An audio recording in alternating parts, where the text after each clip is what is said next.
किसान भाइयों, आज बात करेंगे कि लहसुन की फसल की ग्रोथ अच्छी कैसे करें और जो लहसुन के कंद हों वो भी बड़े बड़े हों। तो यह फसल लगभग 50-60 दिन की हो चुकी होगी और इसमें कंद बनने भी शुरू हो गए हैं।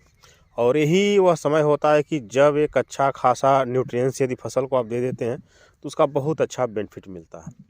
तो आज हम बात करेंगे कि लहसुन की फसल में जब फसल 50-60 दिन की हो जाए तो उस समय किस चीज़ का इस्तेमाल करें जिसका रिजल्ट बहुत अच्छा मिले, पौधे की ग्रोथ अच्छी हो और फसल खूब अच्छी तरह से हरी भी हो और कंद भी बड़े बड़े हो।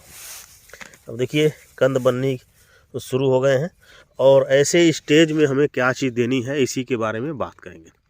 तो इस तरह से यदि फसल हो गई है और आप यूरिया देने की तैयारी कर रहे हैं तो सबसे अच्छा होगा कि यूरिया के साथ आप मिलाइए कैल्शियम नाइट्रेट। आप लीजिए 10 से 15 किलोग्राम प्रति एकड़ के हिसाब से और इसे आप यूरिया में शामिल कर लीजिए।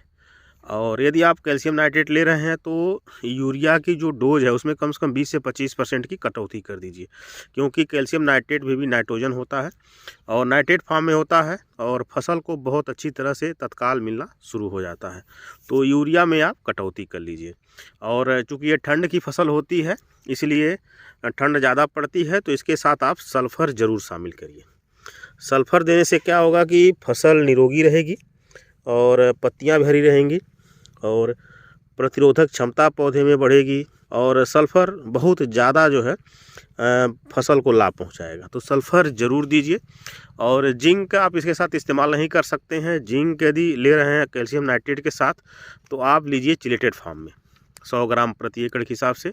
बाकी आप जो है अन्य कोई जिंक नहीं लीजिए, क्योंकि जिंक का इस्तेमाल कैल्शियम नाइट्रेट के साथ नहीं कर सकते हैं। तो चिलेटेड फॉर्म में हो तभी लीजिए और कोई भी फास्फेट खाद इसके साथ आप इस्तेमाल न करिए और सल्फेट खाद आप इसके साथ इस्तेमाल न करिए। बाकी आप यूरिया दे सकते हैं। और वहीं मान लीजिए जैविक खाद के आप शौकीन हैं तो इसमें आप जैविक खाद भी दे सकते हैं। जैसे मान लीजिए बायोवीटा हो गया, सागरिका हो गया या अन्य कंपनी का जो है बल्टी में या पैकेट में खाद आती है उसका भी इस्तेमाल आप कर सकते हैं। तो जाइम का भी इस्तेमाल आप कर सकते हैं। वहीं आप ह्यूमिक एसिड का भी इस्तेमाल कैल्शियम नाइट्रेट के साथ कर सकते हैं। जिब्रेलिक एसिड है, इसका भी इस्तेमाल आप कैल्शियम नाइट्रेट के साथ कर सकते हैं।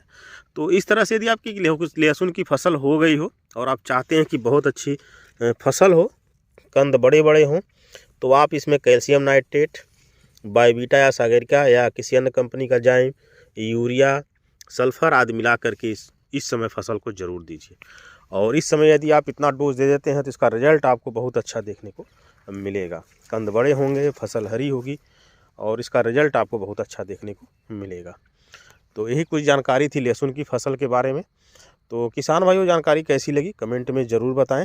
अगले वीडियो में एक नई जानकारी लेकर फिर मिलेंगे। तब तक के लिए धन्यवाद।